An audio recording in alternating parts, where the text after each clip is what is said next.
From jewelry to fitness, let's meet Megan Goldschein and learn how she pivoted from working in New York City's jewelry district to opening her own Pure Barre Studio in the suburbs. Are you at a crossroads in your career or in life? Well, don't worry, because life's next chapter is waiting. This is the Second Act Success Podcast. I'm your host, Shannon Russell. I'm a television producer turned boy mom, turned business owner, podcaster, and career coach. If you are looking to start a new career or begin a fresh chapter in life, then get ready to be inspired with stories of women who have done just that. We will share advice and offer steps you can take to help figure out what your true calling in life really is. It is time to shine, so let's turn the page and get started. Welcome to Second Act Success.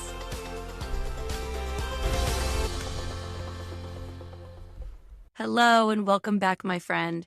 Today we will be chatting with Megan Goldschein. Megan grew up in Massachusetts and moved to New York City after college. She worked for years both on the wholesale and logistics side of the jewelry industry. But one bad day at work led to a decision to leave the city and open her own Pure Barre Studio. Let's meet Megan.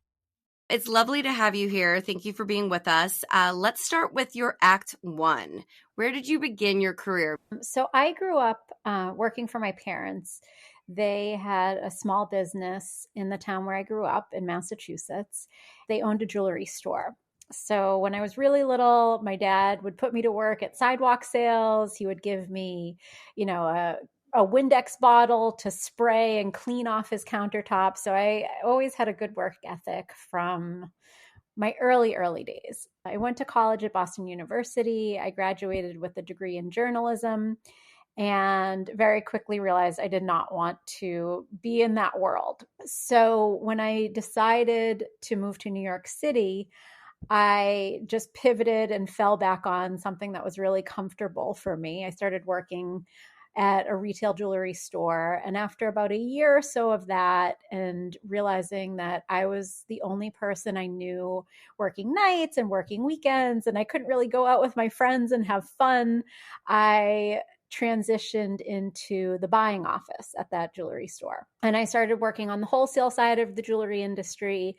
I did that for a really long time. Did you work for any big brands that we would know about? So if you went into Macy's and went to their jewelry counter, or Sears or Kay's or Zales, all those kind of stores, I sold the jewelry that was in their showcases. Yeah, I'm sure you tried on so many pieces. I remember the first buying trip my dad took me to New York City when I was 16 and trying on, an emerald bib necklace just for fun. It was, this 16-year-old girl from Massachusetts who had no city experience, no anything, living it up and wearing $100,000 necklaces and things like that. Wow. Felt very glamorous. I bet it did. So what happened next on your journey in jewelry? I pivoted and transitioned over to a logistics company that serviced the jewelry industry. So instead of selling the jewelry to retailers, I was transporting the jewelry to retailers. Interesting. And it's kind of like FedEx for valuables, if you think about it that way. I did that for another 8 years or so, got married, got pregnant, had my first daughter. I had a hard time going back to work. I had a hard time with my employer getting a space to pump to express milk for her. They gave me a really difficult time about it. And after a really tough day with a horrible incident with my pumping, I went to take a bar class at Equinox. I still lived in New York City at the time. I was taking a bar class that night and just thinking to myself, what can I do that is not what I'm doing right now? What can I do that I'm passionate about that will allow me to be with my family a little bit more? And a light bulb kind of went off in my head. And I started just thinking in this class, I wonder if there's a Pure Barre Studio where we're going to move. Very quickly after having a child, we realized that we could not sustain a life in New York City. So we sold our apartment, realized that we were going to move to Westchester, New York, which is where I live now. And I started researching it, I realized there was nothing close by, and there was nothing that offered class times for working moms. There were no early morning classes, there were no evening classes. The only studios, whether it was a yoga studio, a barre studio, it didn't matter. They had 2 class times, and it was 8:30 and 9:45. So if you are not a stay-at-home mom, or you're not, someone whose kids are grown, you really didn't have any options. I started thinking about it. I said to my husband, I'm really interested in this. I think I am going to look into opening the studio. And it took him a little while to get him on board, but he has been wonderful and fully supportive. And that was 5 years ago at this point. We have survived a pandemic and come out stronger on the other side. My studio is in Mount Kisco, New York, and I'm opening another studio in Danbury, Connecticut, which is only about 20 minutes from where my studio is now. I'm really excited about it. Wow, opening a second after the pandemic. Business is booming for you.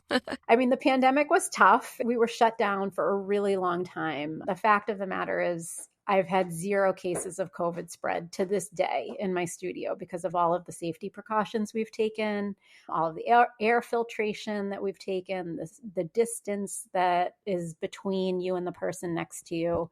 So we've done a really good job of keeping it a safe space. And as the mandates have gone by the wayside, things have gotten better again. I was noticing that you have an on-demand program as well. Did that get developed over COVID? Never in my wildest dreams could I have imagined that we would have been closed for 6 months. We closed on a Monday, the 16th. By Tuesday, the 17th, we were live streaming classes. I already had a private Facebook group for the studio for people to interact with each other and just have like a safe space, community space for people to share things. And we just started live streaming on that. And to this day, I have a lot of people who are still taking class at home. So now we have an actual camera inside the studio, sound system inside the studio, everything's connected. We've been Zooming classes so we can still see people at home. We can still interact with them. People who still feel like they're a part of our community and still involved and still getting to do that thing that gives them the stress relief and the exercise that they love. That's really a great thing that came out of all of this, don't you think? We wouldn't have thought to do that pre-COVID. And now the fact that you can reach these people at home in their comfort zone and you were able to sustain the business over that 6 months, that's a huge testament to you. Yeah, thank you. Tell me about the day-to-day of running this business and how you think it's going to be running too. I mean, you're a business owner. You know that a lot of the moving pieces are not things that the public sees. There's a lot of behind the scenes, a lot of intricacies, a lot of mundane things that are involved with running a business. Like right now, I'm finishing up my schedule for the month and posting that online and, alerting my staff of when they're going to be coming in and out. I have to run payroll when we finish this call. Me too. It's the worst part of the week. Just because it's tedious and your skills can be better used at other things, but it's something that has to be done. Exactly. There's, a lot of that people don't see. And I do spend a lot of my time doing those behind the scenes things. So while I do teach classes at the studio and I do work at the desk and, I understand and can do any function there, that's not really my day to day. I have a great team of people. I have a wonderful sales staff. I have a great manager. I have fabulous teachers. We're putting a whole bunch of new people through teacher training right now, just trying to get ready for the new studio so that when we open, we have strong, confident teachers. So I'll be, there half the week, here half the week, and have staff in both places who are just holding it down. I've learned over the years that you have to work on the business rather than in the business. It seems like you have a good plan in place, and then you'll be able to spend more time at the new studio just to kind of meet the new clients, the new, people who will be joining, and that's important. Yeah. How long have you owned your business? 5.5 years. What So made you pivot? I was a television producer. We were in Los Angeles, and then I got pregnant. I was the first of my friends, and we moved to the East Coast to be closer to family.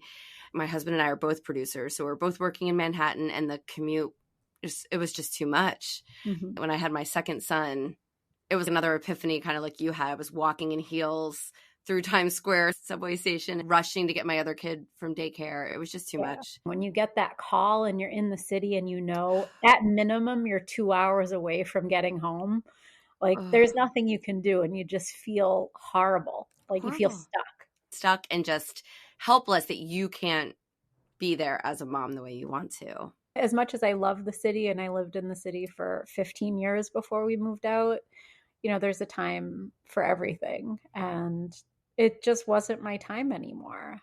And Yeah. I think one of the greatest things to come out of this is, I have two girls. One is 6 and one is 3.5. And they both get to see mom owning her own business, holding it down. My husband is an amazing partner.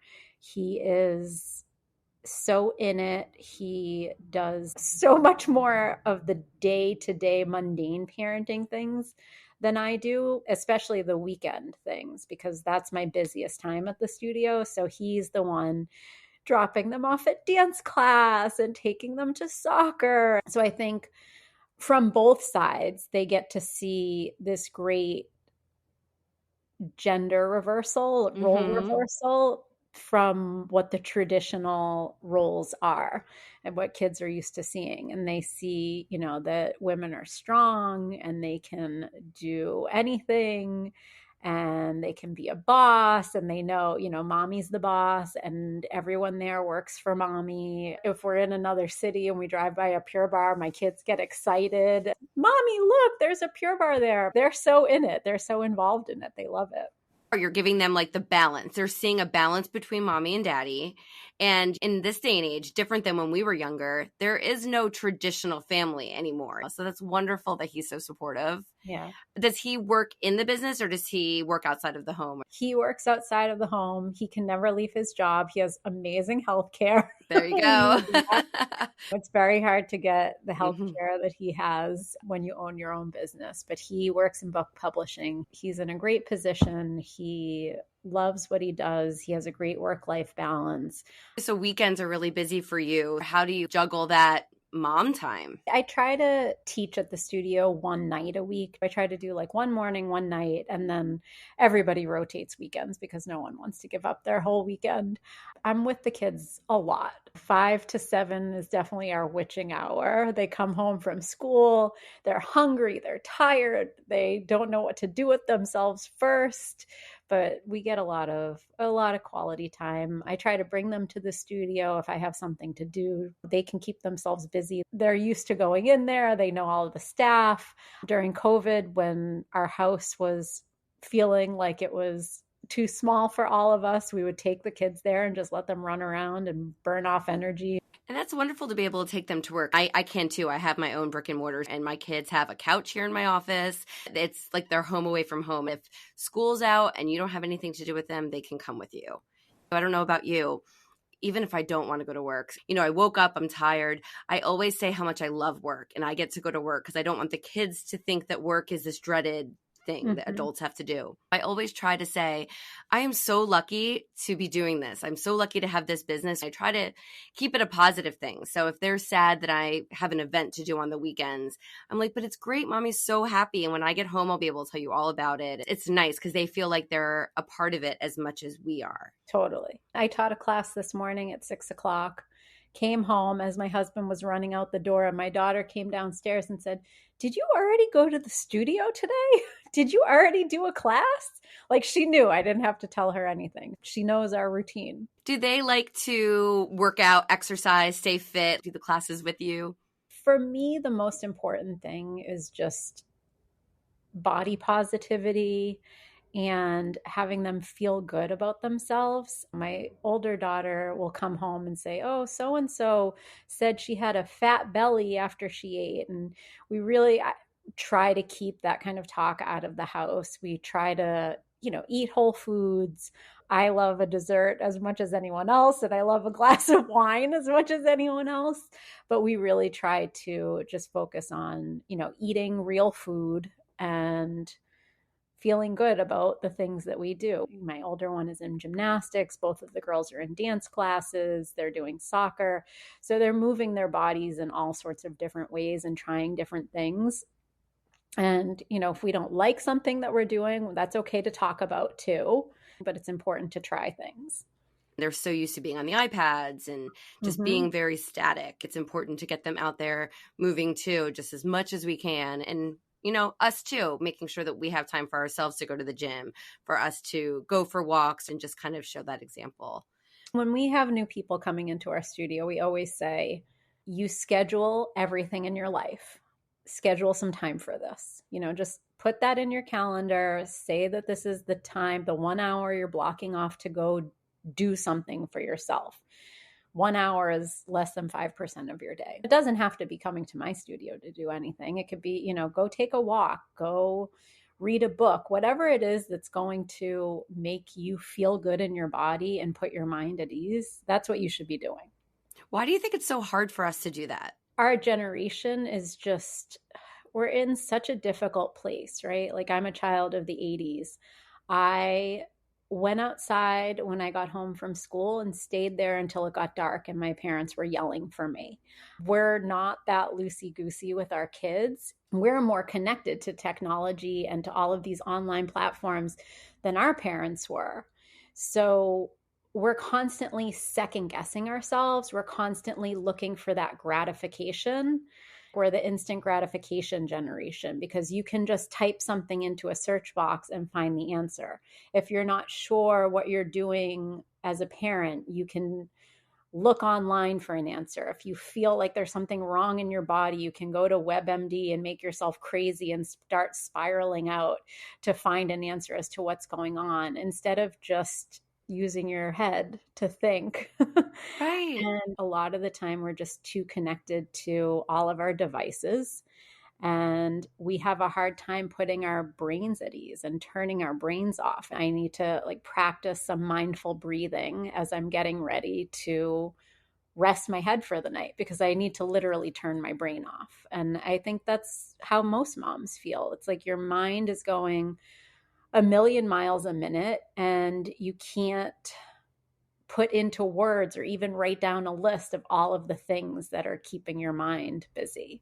So the more you can really just try to disconnect from those things and be mindful about doing that, I think the saner people will feel. You were saying that you were having a really bad day working in the city. You went to a bar class, and you had this epiphany to start this business because you felt so good at this class. What is it about a bar class that is different than going to work out at a gym just on a treadmill? So I actually loathe working out. A treadmill is a dirty word to me. An elliptical is like a torture device because you're just constantly moving your feet to nowhere. I've never enjoyed working out. When I was in my late 20s, I started having a lot of gastrointestinal issues and ended up getting diagnosed with celiac. I was Googling it, trying to understand what it was, trying to talk to nutritionists and understand what my diet was going to turn into. And there was no knowledge, no awareness, and certainly not the level of products that we have now available to us. I mean, anywhere you go to a restaurant, the menu is so clearly labeled. You understand what's gluten-free. There's a general understanding. If someone says they have celiac, people nod and say, yes, I understand what that is. It wasn't like that 15, 20 years ago. So I think that was the catalyst for me. And then a lot of things started to fall into place. But it took me a couple of years before I really dialed down on my diet and said, this is physically making me sick and I need to stop doing this. My boss at the time told me that I should, just be mindful about more than just what I'm eating, and was very encouraging about getting me to move my body. And I tried a bar class with her at Exhale on Central Park South. And I'd never experienced anything like it. It felt torturous while I was doing it, but I felt wonderful afterward. There is a mindfulness to barre similar to the mindfulness that's in yoga, that mind-body connection and just kind of disconnecting with the rest of the world for the time that you're there. So I started taking barre classes there. I tried all of the boutique fitness studios in the city that offered barre and tried all sorts of different ones. I had my membership at Equinox until I opened my studio and was taking barre classes there. The first time I took a Pure Barre class, I stopped halfway through and was like, I'm dying. This is the hardest class I've ever taken. I have no idea what just happened to me, but I wanted to do it more. I loved it. It's all about these tiny, tiny little moves, but it's really targeted specifically for women to work all of the quote unquote areas that we want to work. It cinches in the waist. It really focuses on the core of the entire class. It gives you that defined hourglass figure that women tend to look for. And it's not a HIIT workout. You're not shredding your muscles. It's something you really could do 7 days a week if you want. It's a full body workout, and it's something that will not deteriorate your body. So you can keep that low impact workout going on as often as you want. As much as I love my studio, I will take class there. I'm there, 4 times plus a week taking class as a client, just to have that time to turn off my brain and have that time for myself. You're a client and the owner. People love that. They love, and most of our teachers do take class at the studio. It feels like a very warm community. Everybody knows everyone by name. You're greeted by name when you come in the door. Everybody's in each other's business. We all know what's happening. We know who's going on vacation. We know who's injured, all of these different things. But it really is a very tight-knit group. Pure Barre is a franchise. What is that process like? So a super fun twist for me was that I signed my paperwork to open my studio like a month before it opened. My franchisor was bought by another franchisor, or they sold the rights to Pure Barre to another franchisor who did things 180 degrees differently. They wanted a different design layout, all sorts of fun things that at the last minute we were changing out, and there was like a whole different structure to open. So my current franchisor is a fitness only franchisor. They're a company called Exponential Fitness. They own Club Pilates, they own Stretch Lab, they own Row House, they own Cycle Bar. So a lot of different types of modalities. They didn't have a bar brand, and they wanted the biggest bar brand. If this is something you decide you want to do, they want to meet you. They want to meet you in person. You have to give a significant monetary commitment to secure your rights to your territory. Once you have an area defined, you then have to find your real estate. Your franchisor will work with you. They'll give you somebody in a development role. They'll give you somebody in a real estate role, hopefully in a sales role, depending what type of franchise you have. But they'll give you all of these different tools. I knew this was something I wanted to do, but I had never taught a fitness class before. So rather than open my own business from scratch, I didn't want to reinvent the wheel. So that's why I looked at the franchising route, and I was just stuck on Pure Barre from the minute I took a class. It's just the best and hardest of all the barre classes, and you want to be the best. Looking back, was this the right decision for you and your family? Totally, 100%. Ask me that again after I open the Danbury studio and we'll see. But no, I mean, it's given me so much flexibility and autonomy and a way to be connected to my family that I would not have had if I stayed where I was, and a way to be involved in the community. I never would have met all of the people who I know and have had all of the connections I do without what I without opening my business. I'm right there with you. I agree. I never thought I would have such an involvement in the community as I do. And Mhm. it really is wonderful. It makes you really love where you live and want to be a part of it. Was there ever a question that your family might have wanted you to work in the family business? Was that ever an option or something on the table? That's a great question. I think that they would have been happy to have me be involved in the business, but they also wanted to see me grow and exceed. You always want your kids to do better than you have, right? You want them to be stronger and more successful. And I don't think I could have had the life I have now if I moved back home. How do your parents feel being business owners themselves now that you are a business owner almost times two with your second? They're so proud of me. I was, I think, 6 or 7 years old the first time my dad, brought me into the store for a sidewalk sale. People thought it was cute, like this little kid, be like, "Can I help you? Do you want to see anything in this case?" They are constantly reminding me to keep the work-life balance because, you can't turn things off when you're your own business. There's always something that can need your attention. So being able to turn that off and just focus on the family is really important. I have a great team at the studio. I have an even greater team at home. And that's how I think about us. When I was getting married, I never thought I would change my surname. My maiden name was Sachs, but I felt like I was joining a team when I got married, and I didn't want my kids to have any confusion as to who they were. I wanted it to just be clearly defined. That's how I think about us. We're all on the same team and just trying to make it through every day and every minute together. My parents always really instilled a work ethic in me. When I was old enough to drive, they gave me two options. They said I could drop them off at work in the morning and take their car. And I didn't want to deal with that. So I saved up money to buy my own car because they weren't buying me one. And once I had the car, I had to keep working to put gas money into it. Like there were no handouts. Great example. And that was a team then. And now you've formed your own team now. Yeah.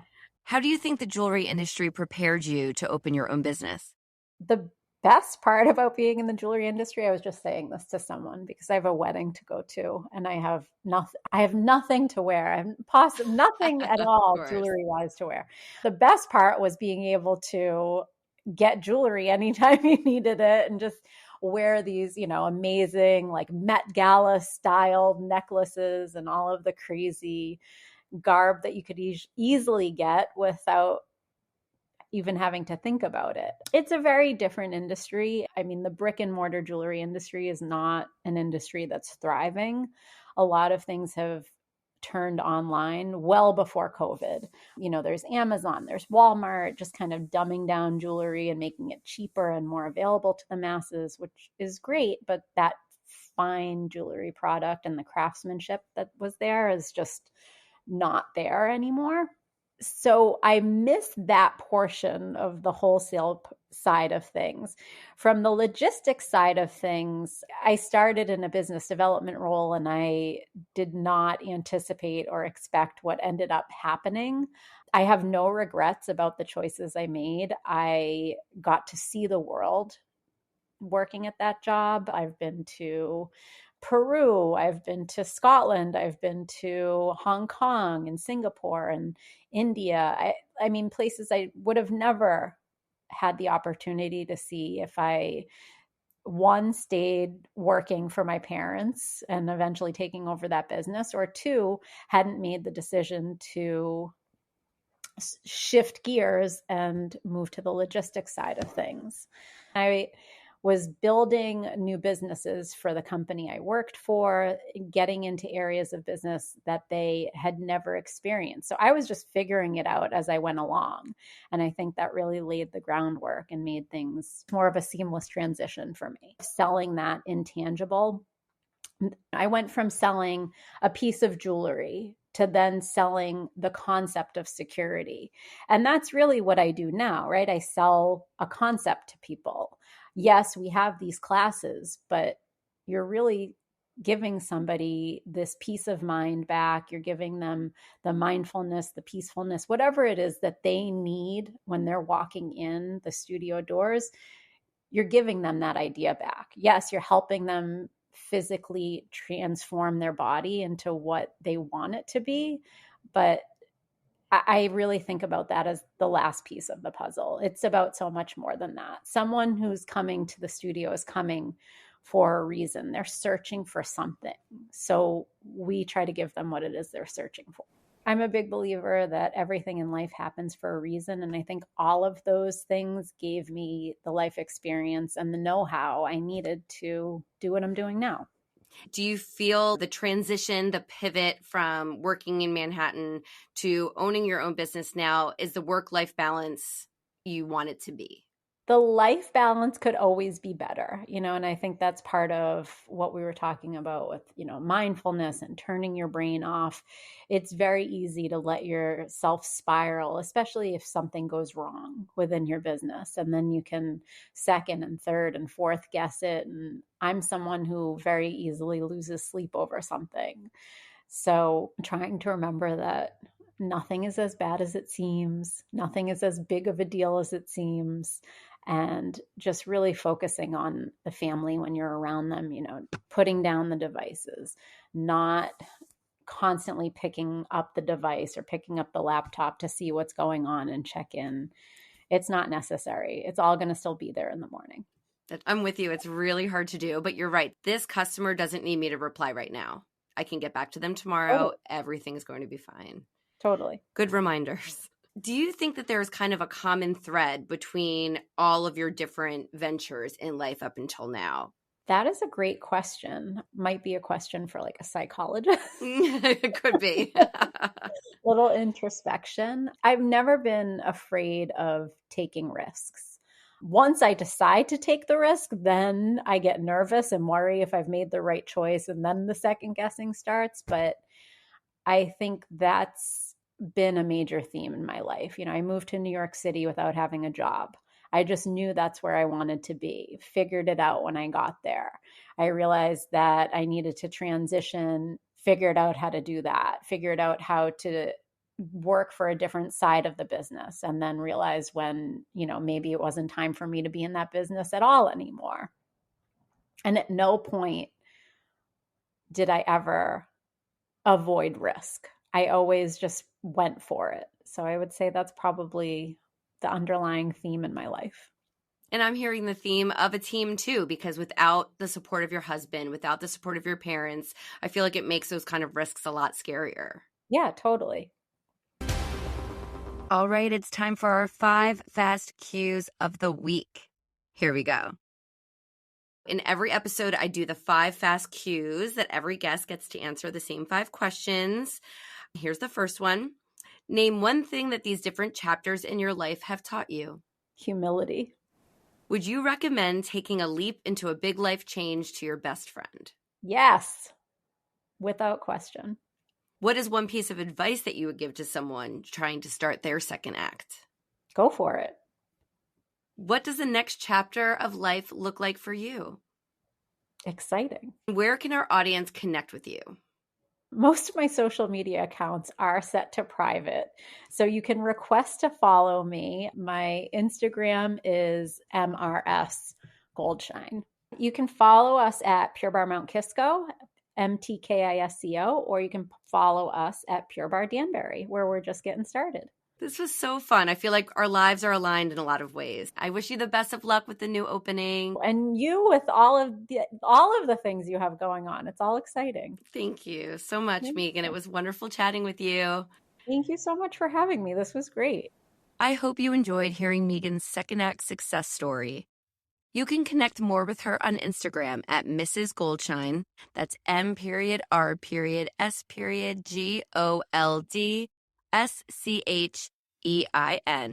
And check out her Pure Barre Studio Insta pages at Pure Barre Mount Kisco and Pure Barre Danbury.